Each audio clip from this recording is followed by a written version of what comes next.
یہ جو سارے ان کے سہولت کار اور یہ جو منی لانڈرز اور جو ڈاکو سب اکٹھے ہوئے ہیں، ان کا صرف ایک مقصد ہے کہ یہ انصاف نہ آنے دو۔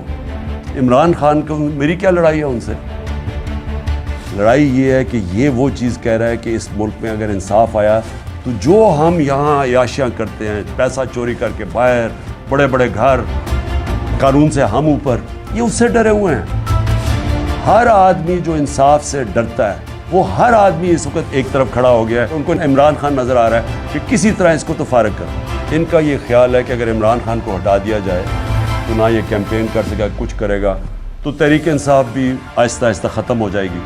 اور یہ جو لوگ ہیں انہوں نے تو پھر سے قبول کر لینا جو بھی ہو۔ تو اس کے اوپر میری جان بھی خطرے میں ہے اور یہ مجھے جیل میں ڈالنا چاہتے ہیں۔ آپ کو میں صرف یہ کہنا چاہتا ہوں کہ آپ نے یہ فیصلہ کر لینا ہے کہ عمران خان ہو یا نہ ہو، آپ نے اپنی حقیقی آزادی کی جنگ لڑتے رہنا ہے۔ یہ جہاد ہے آپ کے لیے اور اسی میں آپ کا مستقبل ہے۔